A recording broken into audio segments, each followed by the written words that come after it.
BJP जिस तरह से बात कर रही है उसकी चुनौती को किस तरह देखते हैं? वो कहते हैं कि 47 बरस हो गए हमें, अब हम बैसाखी बनते रहे जिसको सरकारें हमने बनाई लोगों की, दूसरी पार्टियों की, अब अपनी सरकार बनेगी। बीजेपी ये दावा कर रही है ना आपकी सरकार रहेगी ना हुड्डा साहब आएंगे तीसरी बार। ये बीजेपी ख्वाबों में जी रही है। लोगों ने जो वोट दिया था वो बीजेपी को नहीं दिया, लोगों ने वोट दिया था नरेंद्र मोदी जी को, और वो भी प्राइम मिनिस्टर के लिए। ये चुनाव मुख्यमंत्री के लिए है, विधानसभा चुनाव है, और लोकसभा चुनाव के अंदर खुद चौधरी ओम प्रकाश चौटाला जी ने इनको बिना शर्त समर्थन की बात कही थी, और कहीं ना कहीं इस बात का इनको जो विशेष फायदा मिला है बीजेपी को हरियाणा प्रदेश के अंदर। और आप ये देखिए 2 सीट हमारी राजस्थान जैसे प्रदेश जहाँ पर 26 की 26 सीटें बीजेपी की आई, कई प्रदेश ऐसे हैं। जबकि हमारी पिछली बार लोकसभा के अंदर हमारे एक भी मेंबर पार्लियामेंट नहीं था, उसके बावजूद हमारे बीजेपी की आंधी के बावजूद हमारे 2 लोकसभा मेंबर पार्लियामेंट आए। लेकिन मुश्किल आप लोगों के लिए यही है कि मोदी के नाम पर ही चुनाव लड़ा जा रहा है यहाँ भी। देखिए मैंने आपको मोदी पहले दिल्ली में बैठे हैं, वो पूरे देश में शासन देंगे, हरियाणा में मोदी जी सीएम नहीं बनेंगे। मोदी जी ने तो जो बनना था वो बन लिए। मोदी जी यही कहते हैं कि जो सीएम बनेगा दरअसल मतलब बीजेपी का मेरा ही आदमी होगा।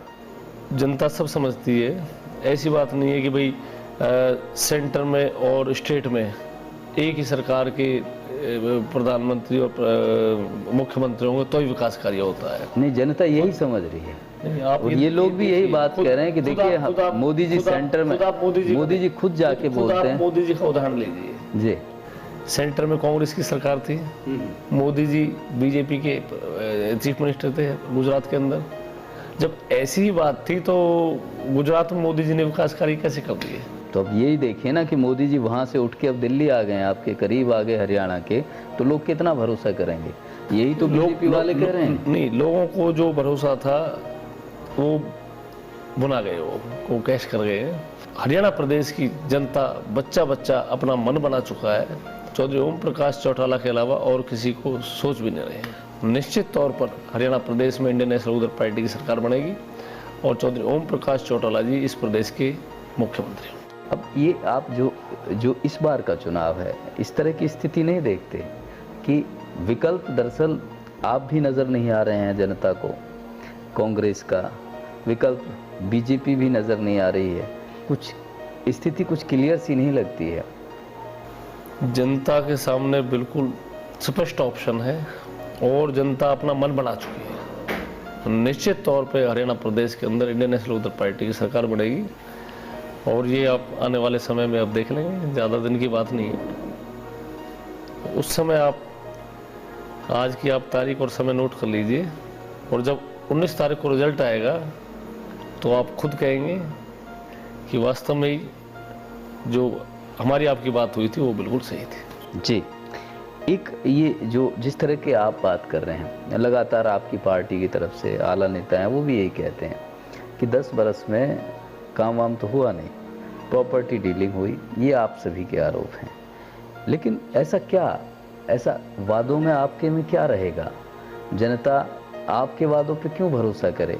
ये तो इलेक्शन का टाइम है, सभी पार्टियां, सभी उम्मीदवार सब वादे करते हैं, लेकिन आपके वादे में क्या है ऐसा?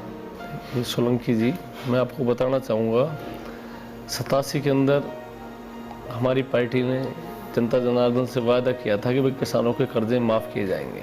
जी, हमारी पार्टी ने लोगों से वायदे किए थे कि भाई बुढ़ापा पेंशन, पूरे हिंदुस्तान में सबसे पहले जो बुढ़ापा पेंशन लागू हुई है वो हरियाणा प्रदेश में हमारी पार्टी ने की है। तो लोग तो उस समय भी कहते थे कि भाई ये खाली कह रहे हैं, इम्प्लीमेंट कैसे करेंगे, लेकिन हमारी पार्टी ने करके दिखाया है और पूरे हिंदुस्तान के अंदर सबसे पहले और सबसे ज़्यादा न्यूनतम वेतन लागू किया। इसके अलावा लोग कुर्सी के लिए क्या क्या नहीं करते हैं।